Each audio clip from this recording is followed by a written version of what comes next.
요즘은 은퇴 후에도 취업을 원하시는 분들이 참 많은 것 같습니다.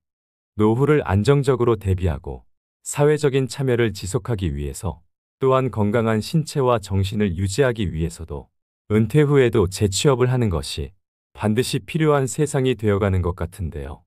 이 영상을 시청하시는 분들 중에는 이제 일할 만큼 열심히 했는데 이 나이에 또 무슨 일을 더 하라는 거냐, 젊은 사람들도 취업하기 힘들다는데 이 나이 먹고 무슨 재취업이냐고 생각하시는 분들도 많으리라고 생각됩니다. 하지만 노후라고 절대 다르지 않습니다. 한국 사회가 고령화 사회로 빠르게 진입하면서 퇴직 후에도 새로운 인생을 시작하는 인생 2막을 잘 계획하는 것이 그 무엇보다 중요해지고 있습니다. 이제는 인생 100세 시대라고 해서 나이가 50세나 60세가 되었더라도 앞으로 적어도 40년 이상을 더 살아야 한다는 이야기가 될 겁니다. 경기연구원에서 60세 이상 500명을 대상으로 한 노인 노동환경 조사에 따르면 60세 이상의 97.6%가 계속 일하기를 희망한다고 조사되었습니다. 그러니까 은퇴 후에도 어떤 일이든 하고 싶어 하시는 분들이 그만큼 많다는 이야기입니다.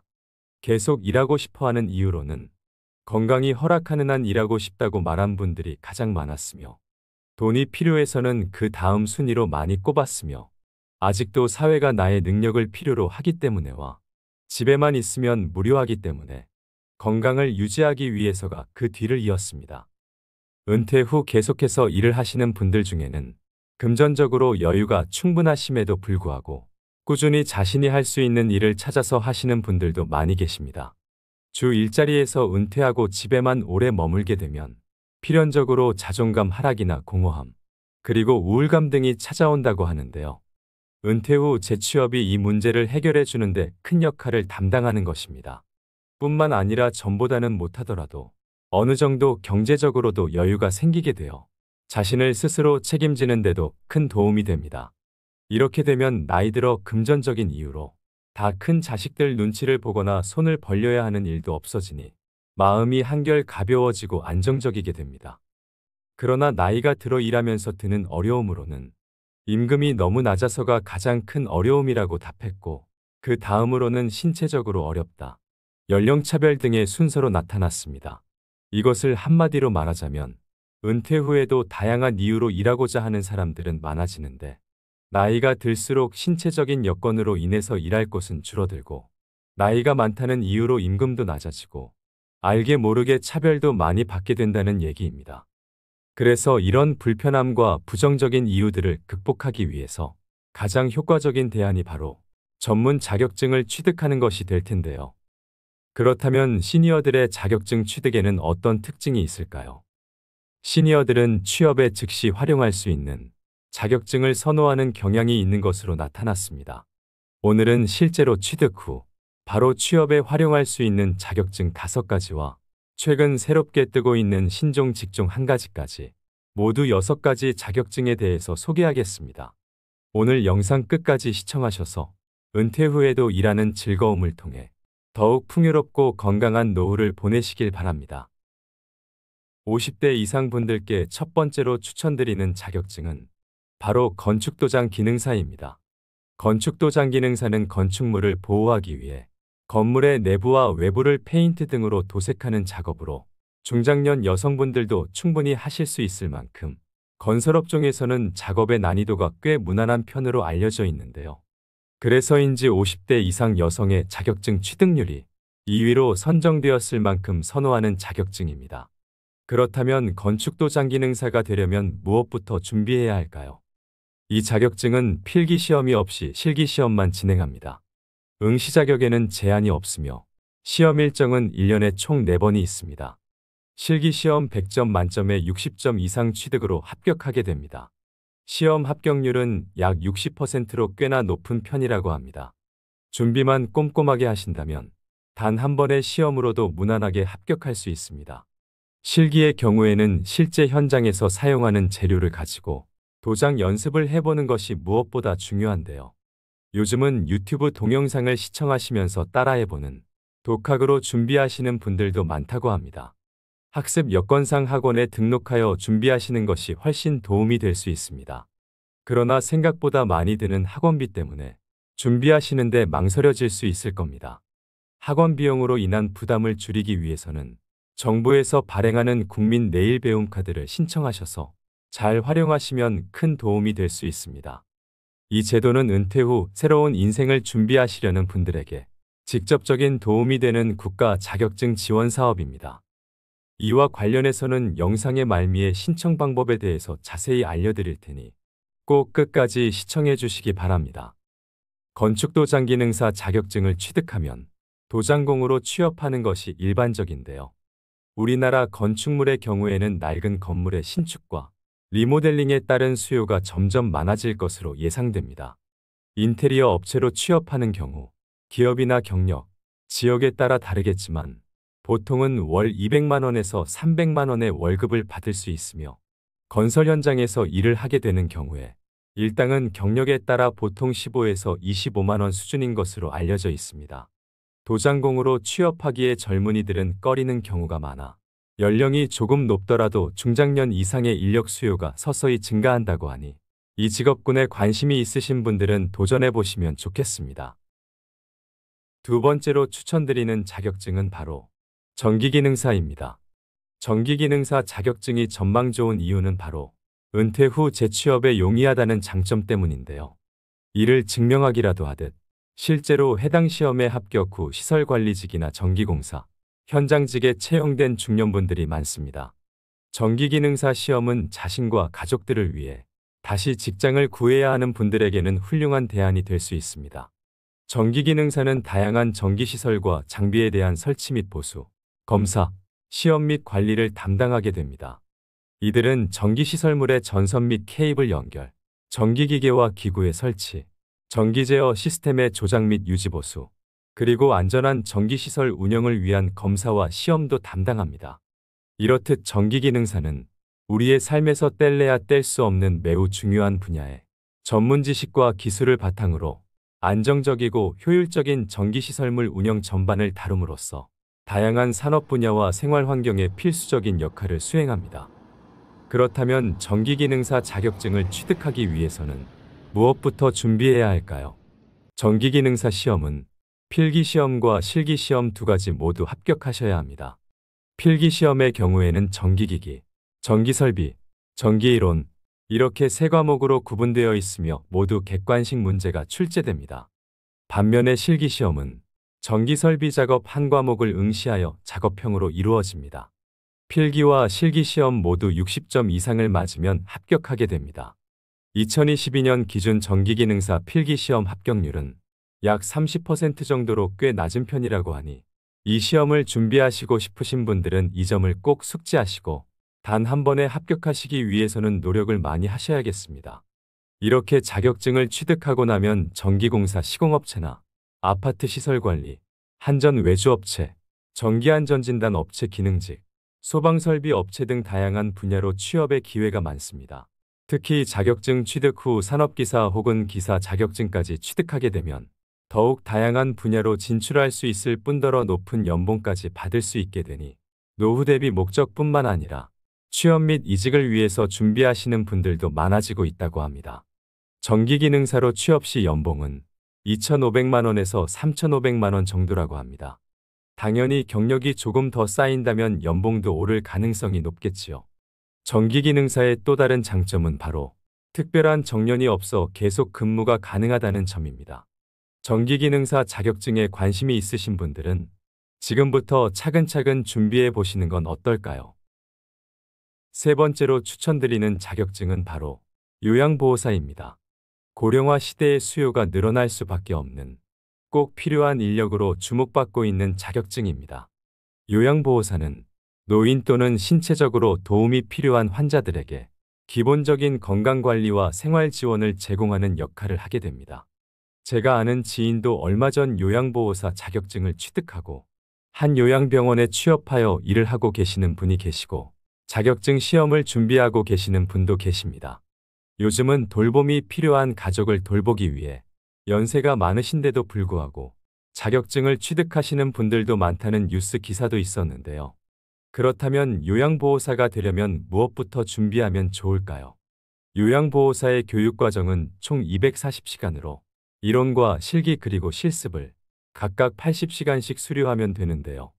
필기시험과 실기시험 모두 60점 이상 득점 시 합격하게 됩니다.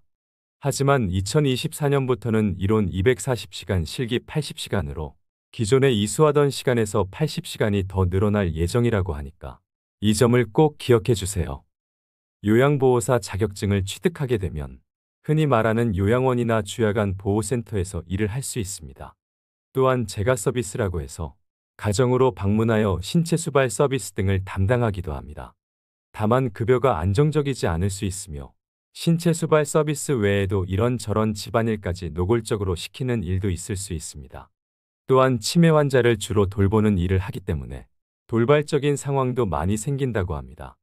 하지만 단순한 돈벌이 이상의 보람이 있다고 하시는 분들도 계십니다. 근무지에 따라 일의 강도나 업무 내용이 조금씩 다를 수 있으나 요양보호사 대부분은 사회에 도움이 되는 일을 하고 있다는 사명감으로 일하고 계시는 분들이 많을 것입니다. 하지만 이와는 별개로 요양보호사에 대한 잘못된 인식과 처우는 앞으로 많이 개선되어져야 하는 것은 분명합니다. 2023년 기준 요양보호사의 최저임금은 시급 9,620원으로 연봉으로 환산하면 약 2,400만 원 수준입니다. 더욱 빠르게 진행되는 고령화로 인해 요양시설이나 재가시설에서의 수요가 늘어남에 따라 취업 전망은 가장 밝은 자격증이라고 할 수 있습니다. 요즘 같은 고용 불안 시대에 건강하기만 하다면 나이 들어서도 충분히 할 수 있는 일이라고 생각됩니다. 네 번째로 추천드리는 자격증은 바로 방수기능사입니다. 방수기능사 자격증은 한국산업인력공단이 발표한 2022년 국가기술 자격 통계연보 50대 남성과 여성 모두 가장 많이 취득한 자격증 4위를 기록하기도 했습니다. 방수는 물이나 습기의 침입 또는 투과를 방지하는 일을 말합니다. 방수기능사는 현장에서 건축 구조물의 지하층 등에 방수제를 바르거나 도포하는 작업을 수행하게 됩니다. 방수공법으로는 아스팔트 방수, 모르타르 방수, 도포 또는 도막 방수 등이 있습니다. 최근 기후변화로 인한 잦은 폭우로 방수기능사의 취업 전망이 더욱 밝다는 평가도 나오고 있습니다. 방수기능사가 되려면 무엇을 준비하면 좋을까요? 방수기능사는 1년에 사회시험을 실시하고 자격 연령에는 제한이 없습니다. 특히 방수기능사에 많은 분들이 더욱 주목하는 이유는 필기시험 없이 실기시험만 진행되기 때문입니다. 실기시험은 작업형으로 60점 이상이면 합격하게 됩니다. 필기시험이 없다고 해서 쉽게 생각하실 수도 있지만 실기는 직접 기술을 터득해서 시험을 치러야 하므로 반복적이면서도 정확하게 연습을 해주셔야 합니다. 또한 혼자서 준비하시는데 어려운 점이 많기 때문에 학원에 등록하여 연습하시는 것이 더욱 좋습니다. 이때도 내일 배움 카드를 활용하여 국비지원으로 수강하시는 방법을 추천드립니다. 하지만 방수 작업은 앉아서 하는 경우가 많기 때문에 체력이 많이 필요하다는 점은 염두에 두시고 준비하시면 좋겠습니다. 최근 신축 공사가 많이 감소하여 방수공의 일자리도 따라서 감소하는 추세이긴 하지만 건설 경기가 서서히 회복되는 시점에 이들에 대한 고용은 서서히 증가할 것으로 전망됩니다. 따라서 급하게 준비하시기보다 현재 일을 하고 계시더라도 노후를 위해 미리 준비하시면 더 좋을 것 같습니다. 방수기능사 자격증을 취득하시고 건설 현장에 취업하면 평균적으로 약 3천만 원 정도 연봉을 받을 수 있다고 합니다. 또한 약 3년간 근무를 하면 기술 경력 수첩을 발급받을 수 있는데요. 이것은 현장 대리인으로서의 권한을 가지고 공사 현장의 중요한 일들을 결정할 수 있게 되면 연봉이 최소 4천만 원 이상으로 오르기도 한다고 하니 이 자격증에 관심이 있으신 분들은 미리 알아보시고 도전해보세요. 다섯 번째로 추천드리는 자격증은 바로 지게차 운전 기능사입니다.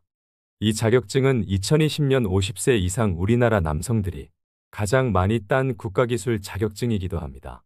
지게차 운전 기능사는 건설기계인 지게차를 조종하기 위해 취득해야 하는 기능사 자격증을 말합니다. 2021년도 워크넷 채용 공고 162만여 건을 분석한 결과 채용 후대 요건으로 가장 많이 제시된 자격증이 바로 지게차 운전 기능사입니다. 지게차는 공장이나 건설 현장에서 흔히 자재 등을 운반하는 기계 중에서 대표적인 기계입니다. 각종 건설 공사나 항만 또는 생산 직업 현장에서 지게차 등 운반용 건설 기계가 많이 사용되고 있습니다.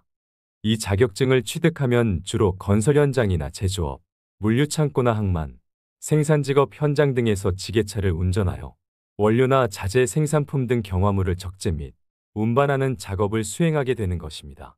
지게차의 경우에는 다른 중장비에 비해 장비 조작이 쉽다는 장점이 있는데요. 1차 필기시험과 2차 실기시험으로 나누어 진행됩니다. 필기시험은 상시시험으로 매달 진행되기 때문에 혹시 떨어진다고 해도 다시 재도전할 기회가 충분히 많다는 것도 장점으로 꼽힙니다. 간혹 운전면허가 있다면 쉽게 취득할 수 있다고 하시는 분들도 계신데요. 운전면허 필기시험보다는 난이도가 더 높다고 알려져 있기 때문에 꼼꼼하게 준비하시면 단 한 번에 합격하실 수 있을 겁니다. 자격증을 취득하시고 취업에 성공하신다면 신입 초봉 기준 연봉은 약 3,800만 원 정도로 꽤 높게 형성되어 있다고 합니다. 하지만 업무 자체가 쉽지만은 않고 스케줄 근무가 많아 업무 강도는 조금 높다는 점도 알아두시면 좋겠습니다. 추가적으로 요즘엔 온라인 쇼핑과 배송 업무가 많이 증가하면서 물류 창고들이 우후죽순으로 생겨나고 있는데 이로 인해 지게차 운전기사에 대한 수요가 꾸준히 늘어나고 있는 점은 전망이 밝다고 할 수 있습니다. 그래서 예전에는 주로 50대 이상의 중장년층에서 응시 비율이 높았던 시험 중 하나였다면 요즘에는 젊은 층 수험생 비율도 많이 늘어나고 있다고 하니 이 자격증에 관심이 있으신 분들은 미리 알아보시고 준비하신다면 노후의 평생 직업으로 충분히 제 몫을 하리라고 생각됩니다. 이상 노후에 따두면 든든한 자격증 5가지를 소개해드렸는데요. 마지막으로 최근에 새롭게 신설된 전망 좋은 자격증인 병원 동행 매니저에 대해서 알려드리겠습니다. 기대 수명이 늘어난 요즘에는 불가피하게 찾아오는 질병을 적절하게 관리하는 일이 장수의 우선 조건이 되었습니다. 이와 함께 부상하고 있는 새로운 직업이 바로 병원 동행 매니저인데요. 노인 비율이 계속해서 많아지는 만큼 노후의 질병으로 고통받는 분들이 자연스럽게 많아지고 있습니다. 복합검진이 가능한 대부분의 종합병원이 예약 시스템으로 운영되기 때문에 기기를 다루는 데 익숙하지 않은 어르신에게는 외래진료 예약부터 병원을 방문하는 것까지 모든 과정이 어렵게만 느껴질 수 있을 겁니다. 가족들이 도움을 줄 수 있다면 더없이 좋겠지만 각자 바쁜 생활로 인해 어쩔 수 없이 부모의 외래진료에 동행하기 위해 시간을 내기가 어려울 수 있습니다. 이처럼 병원 동행 매니저는 숙련된 간병인이 환자와 함께 이동하여 보호자를 대신해 병원으로의 이동 및 접수와 귀가까지 안전하게 동행해드리는 서비스를 담당하는 업무를 수행하게 됩니다. 서울시의 경우에는 2022년 기준 약 1만 명의 병원 동행 매니저가 활동하고 있으며 2025년까지 2만 명의 병원 동행 매니저를 양성할 계획이라고 밝혔습니다. 노인 인구가 급격하게 증가하면서 노인 세대 1인 가구는 더욱 증가할 전망이어서 병원 동행 매니저의 수요는 앞으로 더욱 늘어날 것으로 예상됩니다. 그렇다면 병원 동행 매니저가 되기 위해서는 무엇을 준비해야 할까요? 병원 동행 매니저로 활동하기 위해서는 간호사, 간호조무사, 요양보호사, 사회복지사 자격 중에 한 가지 이상의 자격증을 소유하고 있어야 합니다. 소지하고 계신 자격증이 없으시다면 사회복지사 2급 자격증으로 접근하시는 것이 가장 수월한 방법입니다. 사회복지사 2급 자격증은 필기시험 없이 온라인 수업으로 학점을 이수하시면 실습만으로도 취득이 가능하다는 장점이 있습니다. 가장 궁금해하실 급여 조건은 지역이나 업무 시간에 따라 다르겠지만 월 최대 240만 원의 수입을 올릴 수 있습니다.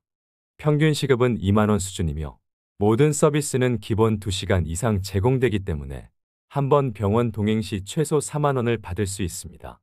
따라서 하루 종일 일하지 않아도 되기 때문에 근무 시간을 탄력적으로 사용할 수 있고 업무 강도도 무난한 편이므로 하루빨리 자격증을 취득하셔서 남은 노후의 제2의 직업으로 삼아보시는 것은 어떨까요? 그렇다면 말씀드린 5가지의 기능사 자격시험은 어디에서 신청할까요? 한국산업인력공단 사이트인 큐넷 사이트에 접속하셔서 원서 접수를 진행하시면 됩니다. 설명드린 자격증마다 말씀드렸다시피 국민내일 배움카드를 100% 활용하여 자격증을 취득하셔야 비용을 최대한 아끼실 수 있습니다. 신청 방법은 가까운 고용센터를 방문하시거나 HRDnet 홈페이지를 통해 신청하시면 됩니다. 지원 금액은 300만 원이 기본이고 최대 500만 원까지 지원받으실 수 있습니다. 지원 범위 내에서 전체 훈련비의 45%에서 85%가 국비로 지원됩니다.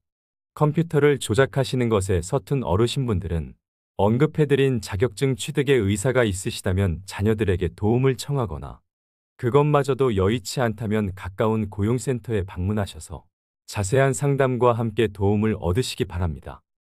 마지막으로 오늘 소개해드린 6가지 자격증을 다시 한번 정리해서 말씀드리겠습니다. 첫째, 건축도장 기능사. 둘째, 전기기능사. 셋째, 요양보호사. 넷째, 방수기능사.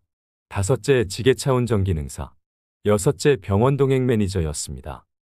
오늘 영상을 시청하신 분들 중에는 아무리 자격증까지 다 준비해도 나이 때문에 누가 나를 써주겠냐고 부정적으로 생각하시는 분들이 계시리라 생각됩니다. 네, 맞습니다. 현실이 어려운 것만은 누구도 부정할 수 없을 겁니다. 그러나 이 말은 반은 맞고 반은 틀린 말일 수 있습니다. 일자리를 구하지 못하는 이유가 비단 나이 때문만은 아닐 겁니다. 이제는 어려운 일은 하기 싫다거나 이미 지나가버린 전성기 때의 연봉이나 경력만을 생각하며 눈높이를 낮추어서 어떤 일이라도 하겠다는 결심이 없으신 분들도 꽤 많습니다. 그러나 노후에도 경제적인 이유로든 신체적인 이유로든 정신적인 이유로든 다만 얼마라도 버는 일을 꼭 하겠다는 의지만 있으시다면 스스로 변해야 하고 일자리를 얻기 위해 더욱 노력하셔야 합니다. 내가 과거에 무슨 일을 했느냐, 어느 위치에 있었느냐는 지금 중요한 것이 아닙니다. 현재 내가 일을 하기를 원하는지, 어떤 상황에 놓여 있는지, 앞으로 나의 노후를 어떻게 만들어가고 싶은지를 정확하게 인식하고 계획하는 것이 더욱 중요합니다. 여러분 과거의 삶이 어떠하셨든 현재와 앞으로 아름답고 행복하게 만들어 나갈 미래의 삶을 끝까지 응원하겠습니다. 이상으로 시니어를 위한 모든 것, 시니어 톡톡이었습니다. 이번 내용이 도움이 되셨다면 구독과 좋아요 부탁드립니다. 감사합니다.